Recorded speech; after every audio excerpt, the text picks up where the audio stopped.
আসসালামু আলাইকুম। Welcome to quick fix VD. Quick fix VD থেকে আজকে চলে আসলাম একটি আইফোন 14 নিয়ে। আসলে এটা আইক্লাউড লক লাগার কারণে ফোনটি ইউজ হচ্ছে না, বা যেকোনো কারণে আসলে আইক্লাউডটা ভুলে যায়। আ সেক্ষেত্রে আসলে করণীয় কিছু নেই। এই কারণে আসলে উনি মাদারবোর্ডটা চেঞ্জ করতে চাচ্ছে। একদম ইনটেক ফোন, যে কারণে আসলে আমাদের মানে খুলতেও আসলে কষ্ট লাগতেছে, কারণ একদম একটা ইনটেক ফোন।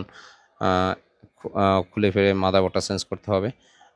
যাই হোক, কিছু করার নেই, কারণ যতই শখের ফোন থাকুক বা না থাকুক, প্রবলেম হলে তো খুলতে হবে, তাই না? এই কারণে আসলে আমরা মাদারবোর্ডটা ওনাকে আমরা চেঞ্জ করে দিচ্ছি। Japan variant 128 GB, international global. এই ধরনের কারো যদি মাদারবোর্ড প্রয়োজন হয়, সরাসরি আমাদের সাথে যোগাযোগ করতে পারেন। আমাদের সব location Hatirpool মোতালা plaza, level 2, third floor, 400। সেটা অ্যাপেলের মাদারবোর্ড হোক বা পিক্সেল বা ভিভো, অপো, শাওমি বা আইফোন, যে কোনো ধরনের মাদারবোর্ড আমাদের কাছে পেয়ে যাবেন। আমাদের লোকেশনে চলে আসলে আপনারা পেয়ে যাবেন। তাছাড়া আমাদের স্ক্রিনে দেওয়া নাম্বার বা হোয়াটসঅ্যাপ নাম্বারে বা পেজের নাম্বারে যোগাযোগ করে আজই চলে আসতে পারেন আপনাদের কাঙ্ক্ষিত ফোনটি নিয়ে, এবং মাদারবোর্ড চেঞ্জ করে নিতে আপনি ফোনটি আসলে রান করতে পারবেন। তাহলে আজই আমাদের পেজটি ফলো দিয়ে আপনি কাঙ্ক্ষিত ফোনটি সার্ভিস করে নিয়ে যান আমাদের কাছ থেকে। আসসালামু আলাইকুম।